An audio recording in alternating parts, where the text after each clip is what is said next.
ओम शांति 23/7/2025। बाबा आज कह रहे हैं, मीठे बच्चे, जब समय मिले तो एकांत में बैठ विचार सागर मंथन करो। जो पॉइंट्स सुनते हो उसको रिवाइज करो। आज का प्रश्न है, तुम्हारी याद की यात्रा पूरी कब होगी? उत्तर, जब तुम्हारी कोई भी कर्मेंद्रिया धोखा ना दे, कर्मातीत अवस्था हो जाए, तब याद की यात्रा पूरी होगी। अभी तुमको पूरा पुरुषार्थ करना है, ना उम्मीद नहीं बनना है, सर्विस पर तत्पर रहना है। ओम शांति। मीठे मीठे बच्चे आत्म अभिमानी होकर बैठे हो। बच्चे समझते हैं आधा कल्प हम देहो अभिमानी रहे हैं, अब देही अभिमानी हो रहने के लिए मेहनत करनी पड़ती है। बाप आकर समझाते हैं, अपने को आत्मा समझकर बैठो, तब ही बाप याद आएगा, नहीं तो भूल जाएंगे। याद नहीं करेंगे तो यात्रा कैसे कर सकेंगे? पाप कैसे कटेंगे? घाटा पड़ जाएगा। ये तो घड़ी घड़ी याद करो, ये है मुख्य बात। बाकी तो बाप अनेक प्रकार की युक्तियां बतलाते हैं। रंग क्या है, राइट क्या है, वो भी समझाया है। बाप तो ज्ञान का सागर है, भक्ति को भी जानते हैं। बच्चों को भक्ति में क्या क्या करना पड़ता है समझाते हैं। यह यज्ञ तप आदि करना, ये सब है भक्ति मार्ग। भल बाप की महिमा करते हैं, परंतु उल्टी। वास्तव में श्री कृष्ण की महिमा भी पूरी नहीं जानते। हर एक बात को समझना चाहिए ना। जैसे श्री कृष्ण को वैकुंठनाथ कहा जाता है। अच्छा, बाबा पूछते हैं, श्री कृष्ण को त्रिलोकनाथ कहा जा सकता है? गाया जा सकता है त्रिलोकीनाथ? अब त्रिलोकी के नाथ अर्थात तीनों लोक, मूल वतन, सूक्ष्म वतन, स्थूल वतन। तुम बच्चों को समझाया जाता है, तुम ब्रह्मांड के भी मालिक हो। श्री कृष्ण ऐसे समझते होंगे कि हम ब्रह्मांड के मालिक हैं। नहीं, वो तो वैकुंठ में थे। वैकुंठ कहा जाता है स्वर्ग, नई दुनिया को। तो वास्तव में त्रिलोकीनाथ कोई भी है नहीं। बाप राइट बात समझाते हैं। तीनों लोक तो है, ब्रह्मांड का मालिक शिव बाबा भी है, तुम भी हो। सूक्ष्म वतन की तो बात ही नहीं। स्थूल वतन में भी वो मालिक नहीं है, ना स्वर्ग का ना नर्क का मालिक है। श्री कृष्ण है स्वर्ग का मालिक, नर्क का मालिक है रावण। इनको रावण राज्य, आसुरी राज्य कहा जाता है। मनुष्य कहते भी है, परंतु समझते नहीं है। तुम बच्चों को बाप बैठ समझाते हैं। रावण को 10 शीश देते हैं, 5 विकार स्त्री के, 5 विकार पुरुष के। अब 5 विकार तो सबके लिए है, सब है ही रावण राज्य में। अभी तुम श्रेष्ठाचारी बन रहे हो। बाप आकर श्रेष्ठाचारी दुनिया बनाते हैं। एकांत में बैठने से ऐसे ऐसे विचार सागर मंथन चलेगा। उस पढ़ाई के लिए भी स्टूडेंट एकांत में किताब लेकर जाकर पढ़ते हैं। तुमको किताब तो पढ़ने की दरकार नहीं, हाँ, तुम पॉइंट्स नोट करते हो। इसको फिर रिवाइज करना चाहिए। यह बड़ी गुह्य बात है समझने की। बाप कहते हैं ना, आज तुमको गुह्यते गुह्य नई नई पॉइंट समझाता हूँ। पारसपुरी के मालिक तो लक्ष्मी नारायण है, ऐसे भी नहीं कि विष्णु है। विष्णु को भी समझते नहीं है कि यह लक्ष्मी नारायण है। अभी तुम शॉर्ट में एम ऑब्जेक्ट समझाते हो। ब्रह्मा सरस्वती कोई आपस में मेल फीमेल नहीं है, ये तो प्रजापिता ब्रह्मा है। प्रजापिता ब्रह्मा को ग्रेट ग्रेट ग्रैंडफादर कह सकते हैं। शिव बाबा को सिर्फ बाबा ही कहेंगे, बाकी सब है ब्रदर्स। इतने सब ब्रह्मा के बच्चे हैं, सबको मालूम है हम भगवान के बच्चे ब्रदर्स हो गए, परंतु वो है निराकारी दुनिया में। अभी तुम ब्राह्मण बने हो। नई दुनिया सतयुग को कहा जाता है।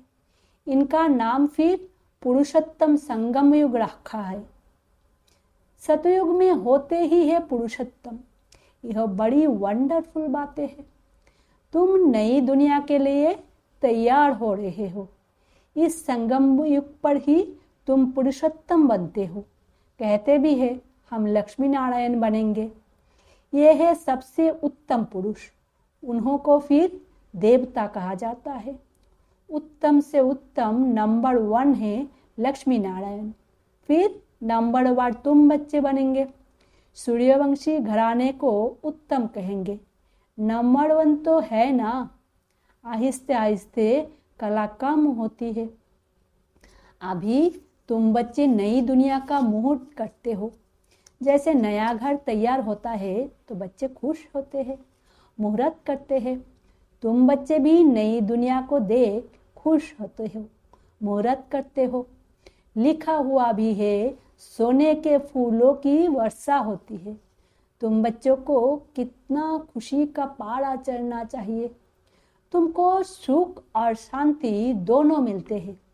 दूसरा कोई नहीं जिनको इतना सुख और शांति मिले। दूसरे धर्म आते हैं तो दैत्य हो जाता है। तुम बच्चों को अपार खुशी है। हम पुरुषार्थ कर ऊंच पद पाए। ऐसे नहीं कि जो तकदीर में होगा सो मिलेगा। पास होने होंगे तो होंगे, नहीं, हर बात में पुरुषार्थ जरूर करना है। पुरुषार्थ नहीं पहुंचता है तो कह देते जो नसीब में होगा। फिर पुरुषार्थ करना ही बंद हो जाता है। बाप कहते हैं तुम माताओं को कितना ऊंच बनाता हूँ। फीमेल का मान सब जगह है। विलायत में भी मान है। यहाँ बच्ची पैदा होती है तो उल्टा मंजा अर्थात उल्टी चारपाई कर देते। दुनिया बिल्कुल ही डांटी है। इस समय तुम बच्चे जानते हो भारत क्या था, अब क्या है। मनुष्य भूल गए हैं, सिर्फ शांति शांति मांगते रहते हैं। विश्व में शांति चाहते हैं। तुम यह लक्ष्मी नारायण का चित्र दिखाओ। इन्हों का राज्य था तो पवित्रता, सुख, शांति भी थी। तुमको ऐसा राज्य चाहिए ना। मूल वतन में तो विश्व की शांति नहीं कहेंगे। विश्व में शांति तो यहाँ होगी ना। देवताओं का राज्य सारे विश्व में था। मूल वतन तो है आत्माओं की दुनिया। मनुष्य तो ये भी नहीं जानते कि आत्माओं की दुनिया होती है। बाप कहते हैं हम तुमको कितना ऊंच पुरुषोत्तम बनाता हूँ। यह समझाने की बात है।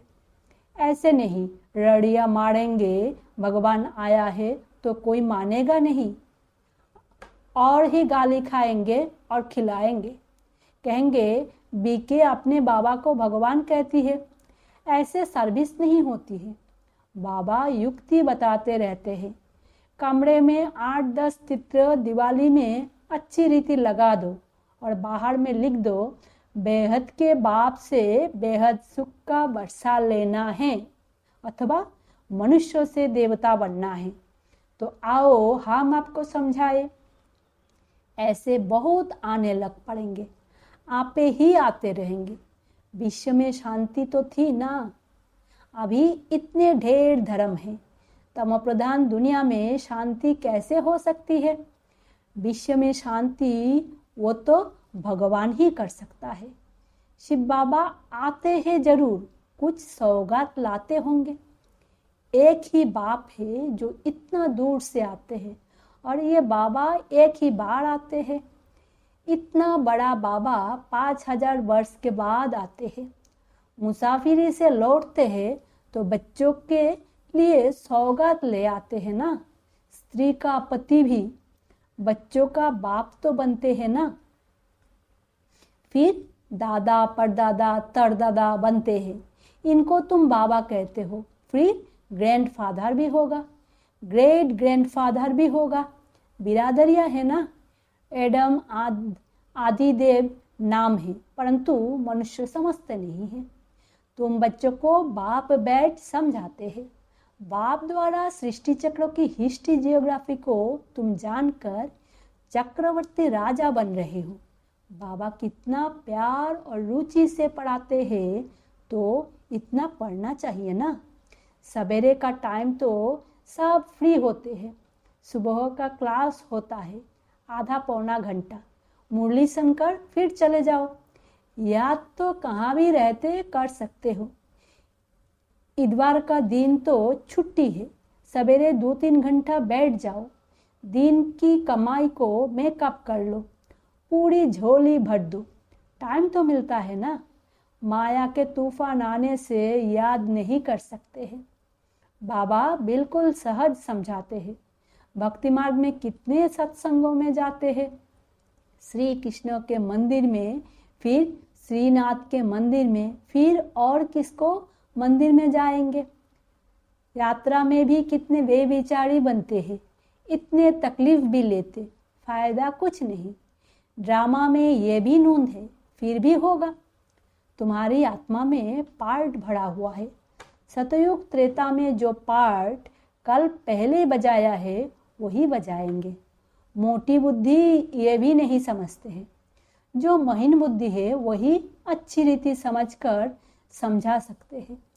उन्हें अंदर वासना आती है कि यह अनादि नाटक बना हुआ है, दुनिया में कोई नहीं समझते, यह बेहद का नाटक है। इनको समझने में भी टाइम लगता है। हर एक बात डिटेल में समझाकर फिर कहा जाता है मुख्य है याद की यात्रा। सेकंड में जीवन मुक्ति भी गाया हुआ है, और फिर ये भी गायन है कि ज्ञान का सागर है। सारा सागर स्याही बनाओ, जंगल को कलम बनाओ, धरती को कागज बनाओ, आदि आदि, तो भी अंत नहीं आ सकती। शुरू से लेकर तुम कितना लिखते आए हो, ढेर कागज हो जाए। तुमको कोई धक्का नहीं खाना है। मुख्य है ही अल्फ। बाप को याद करना है। यहाँ भी तुम आते हो शिव बाबा के पास। शिव बाबा इनमें प्रवेश कर तुमको कितना प्यार से पढ़ाते हैं। कोई भी बड़ाई नहीं है। बाप कहते हैं मैं आता हूँ पुरानी शरीर में। कैसे साधारण रीति शिव बाबा आकर पढ़ाते हैं। कोई अहंकार नहीं। बाप कहते हैं तुम मुझे कहते ही हो बाबा पतित दुनिया पतित शरीर में आओ, आकर हमको शिक्षा दो। सतयुग में नहीं बुलाते हो कि आकर हीरे जवाहरातों के महल में बैठो, भोजन आदि पाओ, आदि आदि। शिव बाबा भोजन पाते ही नहीं। आगे बुलाते थे कि आकर भोजन खाओ, 36 प्रकार का भोजन खिलाते थे। ये फिर भी होगा। यह भी चरित्र ही कहे। श्री कृष्ण के चरित्र क्या है? वो तो सतयुग का प्रिंस है। उनको पतित पावन नहीं कहा जाता। सतयुग में यह विश्व के मालिक कैसे बने हैं, यह भी अभी तुम जानते हो। मनुष्य तो बिल्कुल घोर अंधियारे में है, अभी तुम घोर रोशनी में हो। बाप आकर रात को दिन बना देते हैं। आधा कल्प तुम राज्य करते हो तो कितनी खुशी होनी चाहिए। तुम्हारी याद की यात्रा पूरी तब होगी जब तुम्हारी कोई भी कर्मेंद्रिया धोखा ना दे। कर्मातीत अवस्था हो जाए तब याद की यात्रा पूरी होगी। अभी पूरी नहीं हुई है। अभी तुमको पूरा पुरुषार्थ करना है। ना उम्मीद नहीं बनना है। सर्विस और सर्विस। बाप भी आकर बूढ़े तन से सर्विस कर रहे हैं ना। बाप कड़न कड़ावन हार है। बच्चे के लिए कितना फिक्र रहता है। यह बनाना है, मकान बनाना है। जैसे लौकिक बाप को हद के ख्यालात रहते हैं, ऐसे परलौकिक बाप को बेहद का ख्याल रहता है। तुम बच्चों को ही सर्विस करनी है। दिन प्रतिदिन बहुत सहज होता है। जितना विनाश के नजदीक आते जाएंगे उतना ताकत आती जाएगी। गाया हुआ भी है, भीष्म पितामह आदि को पिछाड़ी में तीर लगे, अभी तीर लग जाए तो बहुत हंगामा हो जाए, इतनी भीड़ हो जाए जो बात मत पूछो। कहते हैं ना, माथा खुजलाने की फुर्सत नहीं, ऐसे कोई है नहीं, परंतु भीड़ हो जाती है तो फिर ऐसे कहा जाता है। जब इन्हों को तीर लग जाए तो फिर तुम्हारा प्रभाव निकलेगा। सब बच्चों को बाप का परिचय मिलना तो है। तुम 3 पैर पृथ्वी में भी यह अविनाशी हॉस्पिटल और गॉडली यूनिवर्सिटी खोल सकते हो। पैसा नहीं है तो भी हर्जा नहीं है, चित्र तुमको मिल जाएंगे। सर्विस में मान अपमान, दुख सुख, ठंडी गर्मी सब सहन करनी है। किसको हीरे जैसा बनाना कम बात है क्या? बाप कभी थकता है क्या? तुम क्यों थकते हो? अच्छा, मीठे मीठे सिकिला दे बच्चों प्रति माता पिता बाप दादा का याद प्यार और गुड मॉर्निंग। रूहानी बाप की रूहानी बच्चों को नमस्ते। हम रूहानी बच्चों की रूहानी माता पिता बाप दादा को याद प्यार, गुड मॉर्निंग और नमस्ते। धारणा के लिए मुख्य सार। पहला, सवेरे के समय आधा पौना घंटा बहुत प्यार व रुचि से पढ़ाई पढ़नी है, बाप की याद में रहना है। याद का ऐसा पुरुषार्थ हो जो सब कर्मेंद्रिया वश में हो जाए। दूसरा पॉइंट में, सर्विस में दुख सुख, मान अपमान, गर्मी ठंडी सब कुछ सहन करना है। कभी भी सर्विस में थकना नहीं है। 3 पैर पृथ्वी में भी हॉस्पिटल कम यूनिवर्सिटी खोल हीरे जैसा बनाने की सेवा करनी है। वरदान है, सच्चे आत्मिक स्नेह की अनुभूति कराने वाले मास्टर स्नेह के सागर भवो। जैसे सागर के किनारे जाते हैं तो शीतलता का अनुभव होता है, ऐसे आप बच्चे मास्टर स्नेहों के सागर बनो तो जो भी आत्मा आपके सामने आए वो अनुभव करे कि स्नेहों के मास्टर सागर की लहरें स्नेहों की अनुभूति करा रही हैं। क्योंकि आज की दुनिया सच्चे आत्मिक स्नेहों की भूखी है। स्वार्थी स्नेह देख देख उस स्नेह से दिल उपराम हो गई है।